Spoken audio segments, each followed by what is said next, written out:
Hello everyone, this is S.G. DeVries, and today's video is going to be about the third toy in my Big Toys series.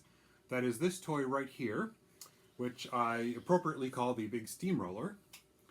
But before we get into some of the features of this model, if you've seen either of my other two models, the bulldozer or the truck, you have probably thought that they look fairly difficult to build. Now, I'm not going to lie and say that they're easy, but if you have some woodworking experience, there aren't really any parts on those that you couldn't build. It's just a matter of laying out all the instructions right, like I've done in my books. This model, however, I have deliberately designed to be an easier build. The parts are simpler to build, the tools are simpler, there's no gears, there's no chains, there's nothing complicated like that. And just to illustrate the difference in difficulty, this is the instruction manual for the big truck. This is the instruction manual for the steamroller. You know, it's 1/3 the size. The instructions are just as clear and as detailed as the truck. It's a much simpler build. And so if you're looking at my other ones and thinking, well, I like them, but I probably could never build that, maybe this is a better toy to start out with. It's a much simpler build, takes less time, less fancier techniques. So if you've thought about on either of the other ones, maybe pick this one up and give it a try. For now, let's just zoom the camera in and take a look at some of the features. To start with, on this model, similar to my other models, I use a very simple wood selection. The dark woods are mostly walnut, and the light color woods are mostly poplar, or there's some Baltic birch plywood, and there's a little bit of oak on here. I do that intentionally to make photography easier for my instruction manuals, where I can get a nice contrast, but the wood selection is up to you entirely when you build one of these. So to begin with, this steamroller rolls nice and easy.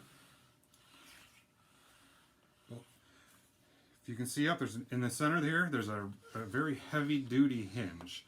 There are 3 plates going in each direction that interlock to make this hinge. Actually, if I tip it up like this, you can see it does rotate in both directions. And for steering, unlike my other models, where there's been like a steering wheel, or like on the truck at least, this one steers just by rotating the cab as you drive.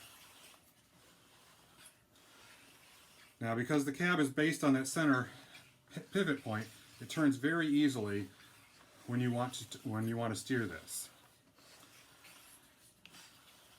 Now, one of the other features, because I didn't make as many of the other detailed things with gears and stuff, what I did want to do is make this reversible. So if you're driving along and you don't want to do, the 9-point turn to make your turn, the cab lifts up slightly, you can rotate it and plop it back down, it locks into place, and now you are driving in the other direction. If we take this off just a second, the 2 sides are symmetrical, so there's no front and there's no back.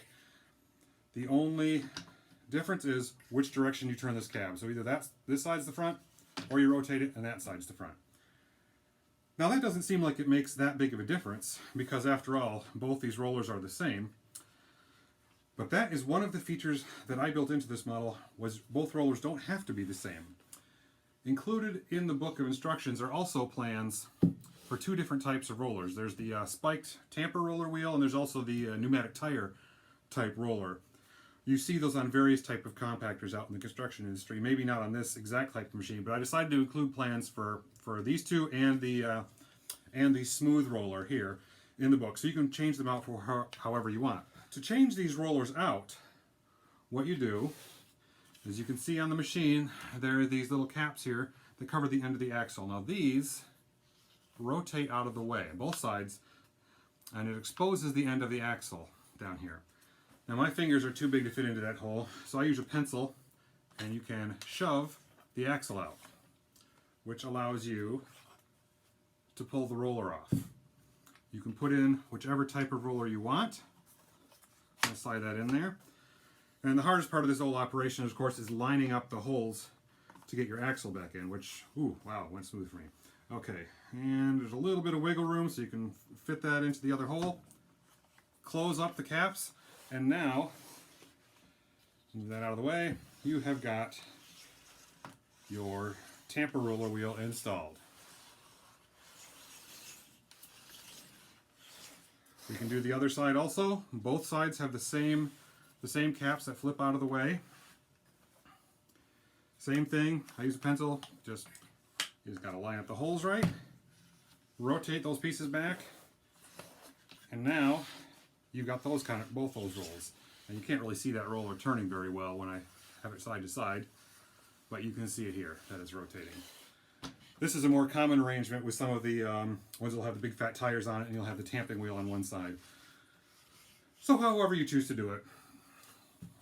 I include plans for all three kinds. You can just build what you want.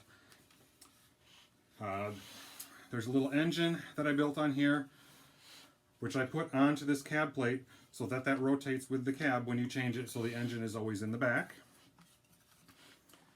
There's a couple of decorations on the side where they've got water tanks and pumps, which you would put on, especially on this kind of roller where you put water on the wheel, especially when you're like compacting asphalt or something like that. And just a few decorations on the ends with some headlights and like some front bumper pieces. Underneath the cab, probably the most difficult piece to build is these bearing plates right here, which is 1/2 inch thick bolted birch actually, with some side holes drilled and some pins, and these are actually like dowel bearings, so that when the cab sits on it, it sticks to the front side because there's a pin in here that goes into one of the holes. But that way it will rotate nice and smooth on the rear side, regardless of which side this happens to be on. Now this side will rotate nice and freely. So this is the Big Steamroller. Similar to my other two toys, I enjoy photographing and writing instruction manuals for the toys that I design. So this one, which you saw at the beginning of the video, also has an instruction manual that I wrote for it. It's about 100 pages long.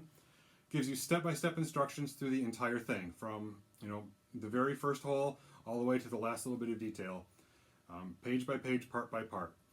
These are available on Amazon, and I hope you enjoyed the model.